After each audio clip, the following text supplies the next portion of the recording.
to see the general IQ and knowledge of what's going on in the world come up, the understanding level come up. I preach all the time on this show. Andrew says, I don't take sides. The truth is a virus. I hear you. Okay. Well, it's a virus that I want to stay infected with. This is Truth on Tap. I bring the truth in every possible way I can here. That doesn't mean I don't make mistakes. I do. But I'm never intentionally deceiving you unless it's my comedy. And when you hear my comedy, you'll know that shit ain't true. I look at Paris and I say, there's a bunch of white people that got killed. And they were also, this is a big deal, they were enjoying their freedoms when they got killed. This is something we treasure a lot in the modern Western society model. We want our freedoms. I should be able to go to the movie theater without getting shot up. But then I look back and say, wait a minute, didn't we have some shootings at a movie theater not long ago? Yeah, we did. So are you really free? Because nothing really changed. What are they doing? Searching people at the movie theaters now? They're not searching them at hockey games. I can guarantee you that. They're not searching them at other large venues. You might have a wand wave here or there, but hell, you can do a 3D printed gun now out of ceramics or something that's not detectable. You can load the bottom of your shoes with explosives, and they're not going to pick it up. So you're not really free. You're not really free in a society that isn't hyper-policed. You're not. There's a chance of dying at any time. But as Helen Keller said, and I'm going to paraphrase here, the only way to live life is the full dare. Run the gauntlet. Protection, she said, is this whole idea of security is basically an illusion. You're never really secure. So in America, one of the big problems is privacy versus protection. Because the federal government has to get into your life a little bit because they have to get into everybody's life if they're going to protect you, because they got to get the bad guys out. And people are so fucking retarded. I'm just talking about my country now, Z.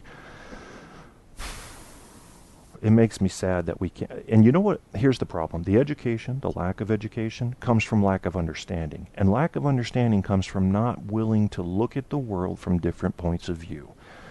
People don't want to look at other cultures and other religions. I can tell you that if everybody in America were given a truth serum and some polls were done, here's the kind of shit you'd hear.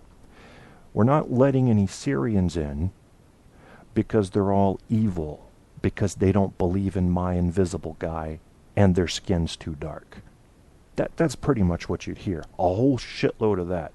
Well, that's pretty retarded and narrow-minded, America. I'm asking you to walk away from that and learn a little bit about different cultures. There are extremist Muslims out to kill you, but that doesn't mean all Muslims are extremists. If you take a look at the statistics on who has done the most terrorism throughout the world, you're going to be in for a surprise, and I'm not doing your homework for you this time. Look it up. Look up a reputable source. Who commits the most terrorist acts in the world? Who committed the most in America? And on freedom-loving societies everywhere. Now, if you don't really need so much freedom, you want more protection, Russia would be an ideal model for you. I mean, they're just short of having a Gestapo. They're going to know everything you do. The fucking Olympics in Sochi had listening and camera devices in all the hotel rooms that the reporters were in. Pretty ridiculous stuff, and yet we want to bitch about the NSA. What Edward Snowden did when he dumped all that intel, the part about being spied on as an American, I can understand. The rest of it put our intelligence assets at risk, and it basically said to the world, here's how we spy. So now you're giving a bunch of tools to terrorists and extremists and criminals worldwide, but you're also forcing us, Ed Snowden, to completely rebuild our intelligence infrastructure at a cost of potentially trillions of dollars over the next 30 years. We got to find all new contacts on the ground. We got to change all of our monitoring. Everybody spies, but now the world gets to know how America spies. So thanks, Ed Snowden, because you just pretty much took my kids' college money. I do appreciate that. And all in the name of becoming famous. I can't imagine what other motivation you would have had to turn over America's spying technology and methodology, you fucking asshole. And then you ran like a little bitch because you didn't want to face court. That's what little bitches do. They run. Z says, Paris, interesting. I need to look at more. Me too. Andrew, and right there is a huge sign of intelligence that you give a shit about collecting your evidence and facts first before you jump on the bandwagon going in any direction.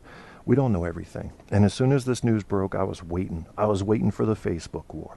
First thing I saw, don't let the Syrians in here. Oh my God. They don't care. Here's what people don't care about in America right now. Remember, this has only been a few days since the attack, so we don't have all the facts. But the first red flag I saw was we have something like 20 or 25 U.S. states now, half the country, saying we will not let Syrian refugees in. Why? Because somehow in their mind they have blamed what happened in Paris on Syrian refugees, and it wasn't even then. There were a couple of people that got in under the rush, where there was very little background check going on because it's kind of open our arms to Syrian refugees. Do you guys have any idea what's going on in Syria? Do you even care? Fellow American, read the fuck up, please. I need you to do that. Read up on what's happening in Syria and what's been happening for 3 or 4 years. I did a big-ass show on it, a couple of them. I told you they were going into towns. Assad's regime was gang raping fucking 10-year-olds and then beheading them so they couldn't report the shit. And this is still going on. So now we ask, we're involved. We are involved, no matter which way you look at it. Just doing airstrikes, maybe. But Russia's involved. Russia right now is basically fighting on the side of Assad in favor of killing the terrorist. But what happens, like so many of these proxy wars we fight, is we use a bad guy to help us kill the worser guys. And then when the worser guys are gone, we deal with the bad guy. I'm kind of split emotionally on this. As I said on my show, I still feel the same way. We should have been on the ground in Syria. I don't want another war either. That doesn't make me happy. It's not something I wanted. But we cannot let people be slaughtered by their government. And we've done it before. As long as America's going to do that, then when it happens in France, when it happens in England, when it happens in Germany, with white people, we need to stay the fuck out. If that's going to be our policy, we need to stay the fuck out. If we're going to get involved in it, then we need to get involved in everything like that. I think the free countries of the world should unite and basically be on the lookout for terrorists. They're looking to fuck up your freedom. What they want is their perverted view of Islam to rule the world. But what they also want is power. They also love the power that they feel when they can bring fear to the forefront and put it upon you. And one of them was yelling, if the report is correct, during one of the shootings at the concert hall, I believe, about how these French people won't even be able to go to bed and feel safe. So they're looking to destroy your feeling of safety. And as one of my friends said, he hopes that the French Foreign Legion unleashes its brutal patriots into the game, and I hope they do too. People that want to fight and they know what they're fighting against, and it's a good cause. I'm all for the fight. But America, you don't turn away Syrian refugees, because let me promise you this: no country in the history of this world has stayed on top indefinitely. America's going to take a dip. I hope it doesn't happen, but it will. It's going to take a dip in the world's power rankings. We may fall down to 3rd, we may fall down to 7th, 9th, 11th. We don't really know yet. We don't know what'll cause it. We don't know how it'll happen. But at some point, we're going to be looking up, asking for our hand to help us out. And if we don't fucking help people while we're on top, people will remember that. History books will remember that. And this shit about history being written by the victors, not the case anymore. And here's another thing. These motherfuckers throwing cliches around. Let me get back to what Andrew said first. Andrew says, I'm not scared at all. Those around me, drunk and crazy, way more danger to me. Homegrown, more danger, and way more stupid. You know, I think motivations are the big driver when it comes to what we should be on the lookout for. And there is not much of a stronger motivation than pure insanity, as you might have had in Aurora, Colorado, or the damn near insanity you find with religious extremism, and that can come from any religion. Any religion. When you believe you're doing something for God and you're going to be rewarded for it, that's a hard battle to fight, because they don't care if they're killed. And that, you know, the average army, if they're smart, is going to be careful. I mean, we might as well forget about this. I'm almost making a moot point here, because we're going soon to robotic armies. That's coming. We've already got the stuff in the field. The drones already command the air. And humans in the more powerful countries won't be at risk anymore, except for those that get in, for those that pass the frontline detection and get into the country and organize. And that's still going to happen in any free country. But thanks to Ed Snowden, you folks don't know where any of the ISIS is in America. I think ISIS will be destroyed pretty quickly. I predicted they'd be gone by this fall last year. But what I didn't count on was the sudden recruiting success they've had with Al-Qaeda. And people are leaving Al-Qaeda to go to ISIS because Al-Qaeda is not making headlines.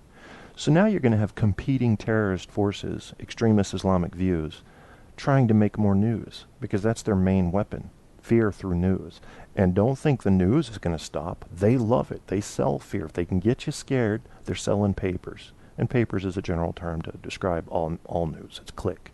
They want the click. And anyway, as far as throwing around these fucking cliches, I'm getting so sick of it. Discretion is the better part of valor. The next time you hear somebody use that, look it up. It was a fucking joke. I believe it was one of Shakespeare's plays. It was Henry VIII or something. Falstaff, I believe, unless I got my plays confused here, was on the battlefield, laying down, hiding, pretending to be dead. And that's when he said discretion is the better part of valor. No, discretion isn't really the better part of valor. Heroes aren't made by sitting down. So when you hear somebody say that, acting like, oh, it's a noble thing to not do anything, you're literally hearing a Shakespearean joke. Shit like that, people don't understand what the fuck they're saying, and they hear some cliche and use it. That pisses me off. Because people don't care to learn. It's not important. What do you spend your day doing, average human? What do you spend your day doing? What do you put the most hours into? Is it your job? Is it the internet? Do you do shit on the internet all day? Is it following Lego trends? Because Legos is a big deal for some people. If you look at what you spend most of your day doing, there's a decent and reasonable chance that you can find an hour to go check up on the world's news, to watch some documentaries about foreign cultures and religions, and gain some understanding. People that act like animals are going to be treated like animals. That's really what it comes down to. You don't need to understand everything, but to just assume that everybody from Syria is coming to kill us is ignorance in motion. Ridiculous. God equals dog backwards. Worship dog. I say so too. Rome must fall again. America's a great model for Rome. We're like an expanded view of Rome, although we're not doing the imperialistic land grabs anymore. Power grabs are coming in different ways now. It's pretty much economic. But the moving force right now behind economies is cheap power. Cheap power and cheap labor is a big deal. So I worry a little bit that China is going to insist on having its cheap coal industrial revolution, and we aren't going to be able to do anything to stop it. And if the carbon count keeps rising at the rate it is, sea levels, they're looking at 2,100, around a 6-foot sea level rise. I don't know about you folks, but I know people on the coast right now that's not going to work for. That's going to have water covering their first floor. That's not going to work for them. So let me advise this. Don't buy any waterside property. Not right now, unless that bitch is on stilts, and even then you may be on an island. So invest in boats. Invest in float technology, because that's what's going to happen. Part of that's due to the natural cycle, but part of that's due to the man-made acceleration of that cycle. And it amazes me that we fight over whether it's man-made or not. It doesn't matter. The carbon counts don't lie. Let's say it's not man-made. We still can do something about it. We can limit emissions. That's simple. We're fucking up this planet fast. I didn't think we had enough people to do it until I started reading the studies, the ice core samples and everything, and looking at the history of carbon counts. We are really accelerating the demise of this planet. You know, George Carlin, when he was alive, would say, I'm so sick of hearing people bitch about save the planet. The planet will save herself. Yes, she will. She will save herself by eliminating your ass. Anyway, I don't want to talk about all depressing stuff. Spreaker drama going on. I'm not going to judge too many people. I have the people I like and the people I don't. The only shows I really listen to at this point are Guys, because he entertains me, and Debbie, when she puts together panels of people. But here's the thing that chases me off. In-depth discussions about religion, they chase me off, because there's almost never a good point to them, and nobody comes in and leaves with no ideas. They just are more reinforced in the position they were in anyway. And then politics, I don't mind hearing about it, but once it gets nasty and you start hearing the overgeneralized